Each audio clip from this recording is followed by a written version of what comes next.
SA ન્યૂઝમાં આપનું સ્વાગત છે। સુરતના પૂના ગામ કેનાલ રોડ પર આવેલી લેઝર આર્ટ સ્ટુડિયોમાં રામ મંદિરની આ બેહુ પ્રતિમા બનાવવામાં આવી રહી છે। રાજેશભાઈએ નવું વર્ષ પરિશ્રમ કર્યા બાદ વિચાર્યું, હવે કંઈક એવું કરીએ કે આપણા જીવનમાં પણ થોડી ચમક આવે। સુરત અને ગુજરાતના સૌથી મોટા ગિફ્ટ સ્ટુડિયો લેઝર આર્ટના પાયા નાખ્યા। શરૂઆતમાં રાજેશભાઈ બધું કામ જાતે કરતા હતા, જેમાં pen stand, diary, leather bag અને ફોટા ફ્રેમ જેવા ગિફ્ટ આર્ટિકલ જાતે જ બનાવતા હતા। ધીરે ધીરે મહેનત કરતા બિઝનેસમાં વધારો થયો અને કર્મચારીઓની સંખ્યામાં પણ વધી અને ગિફ્ટ આર્ટિકલની કેટેગરી પણ વધી। આજે રાજેશભાઈને સ્ટુડિયોમાં 30થી પણ વધુ કર્મચારીઓ કામ કરતા છે। લેઝર આર્ટ સ્ટુડિયોમાં 10 રૂપિયાથી લઈ 10,000 સુધીના 1000થી વધુ ગિફ્ટ આર્ટિકલો બનાવવામાં આવી રહ્યા છે। હાલમાં અયોધ્યામાં બની રહેલા રામ મંદિરની પ્રતિમા લાકડાના પ્રાકૃતિક સામાનથી બનાવવામાં આવી રહી છે।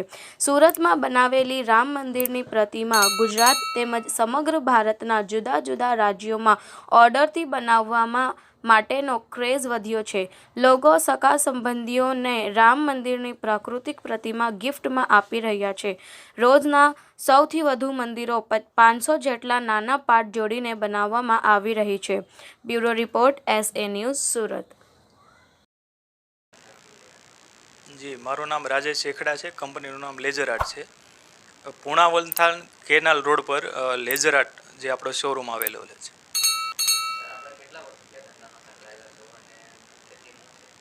આ બિઝનેસની અંદર હું 2010થી સંકળાયેલો છું અને મુખ્ય theme corporate gift, personalise gift.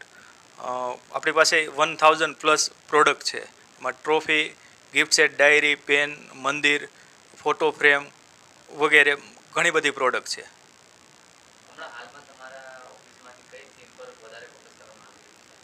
હા, છેલ્લા 1 વર્ષથી અમારે ત્યાં રામ મંદિર એના ઉપર વધારે ફોકસ કરીએ છીએ, કારણ કે અત્યારે અયોધ્યાની અંદર જે રામ મંદિર બનવા જઈ રહ્યું છે, તો અમે એવો સંકલ્પ લીધેલો છે કે જે રામ મંદિર બને છે ત્યાં સુધી કદાચ દરેક લોકો નહીં પહોંચે, તો એને ધ્યાનમાં રાખીને એક સેમ અમે એવી પ્રતિકૃતિ તૈયાર કરી છે અને એ પ્રતિકૃતિ ઘર ઘર સુધી પહોંચાડવાનો અમારો સંકલ્પ છે।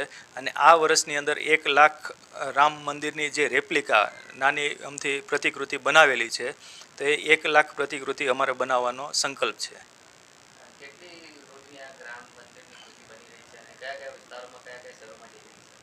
રોજની 100 જેવી પ્રતિકૃતિ તૈયાર થઈ રહી છે અને ઓલ ઓવર ઇન્ડિયાની અંદર અત્યારે અમે સપ્લાય કરીએ છીએ। ઓનલાઈનના માધ્યમથી ઓર્ડર આવે છે, અમારી વેબસાઇટ પરથી ઓર્ડર આવે છે અને લોકો અહીંયા શોરૂમ પર વિઝિટ કરે છે ત્યારે પણ ઓર્ડર આપે છે અને સ્વજનોને કોઈને ગિફ્ટ આપવા, કોઈ ગેસ્ટ તરીકે આવતું હોય તો એમને ગિફ્ટ આપવા માટે આ પ્રતિકૃતિનો ઉપયોગ કરે છે, લઈ જાય છે। જી, આ મંદિર જે છે અમે 5 સાઇઝમાં અલગ અલગ બનાવેલા છે। 4 ઇંચ બાય 6 ઇંચથી સ્ટાર્ટ થાય છે અને 4 ફૂટ બાય 6 ફૂટ જે મોટું મંદિર જે અમે બનાવીએ છીએ અને પ્રાઇઝ 650થી 35,000 સુધી, મતલબ સાઇઝ સ્કેલ વાઇઝ અલગ અલગ પ્રાઇઝ છે।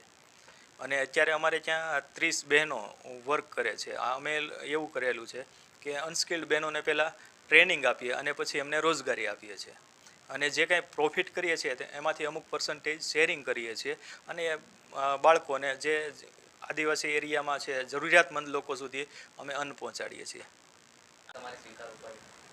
આ મંદિર બનાવવાની થીમ જ્યારે ભારત સરકારે જાહેર કર્યું કે ભાઈ રામ જન્મભૂમિ પર મંદિર બનાવવાનું છે અને ટૂંક સમયમાં એમની 3D ડિઝાઇન તૈયાર થઈને આવી સોશિયલ મીડિયામાં, એટલે અમે લોકોએ નક્કી કર્યું કે ભાઈ આ મંદિર આપણે MDF પ્લાયમાં આપણો જે બિઝનેસ છે એમાં જ આપણે આ બનાવીએ અને એ પ્રતિકૃતિ તૈયાર કરી। પહેલાં ચેલેન્જીસમાં તો એમની ડિઝાઇન આખી કમ્પ્લીટ કરી, જે મંદિર બને છે એ સાઇઝ અને સ્કેલ પ્રમાણે હાઇટ વિથ અમારે આની અંદર જોવું પડે છે। એ પ્રમાણે 15 દિવસ તો અમારે ડિઝાઇનિંગ કમ્પ્લીટ કરવામાં ટાઈમ લાગ્યો અને ત્યાર પછી મટિરિયલ તો કે ભાઈ સિંગલ મટિરિયલમાં અમે બનાવેલું છે, કોઈ 2-3 અલગ અલગ એસેમ્બલ નથી, મતલબ યુઝ નથી કરેલા।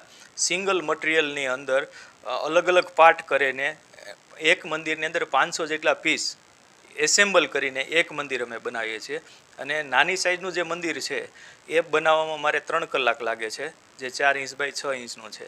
અને જે મોટી સાઇઝનું મંદિર છે એ બનાવવામાં મારે 3 થી 4 દિવસ જેવો ટાઈમ લાગે છે.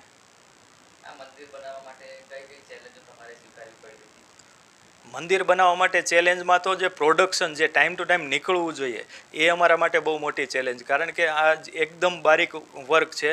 અને જે ટીમ મેમ્બર વર્કર, તો પહેલાં એમને ટ્રેનિંગ આપવી પડે છે અને ત્યાર પછી જ આ કામ આગળ વધે છે.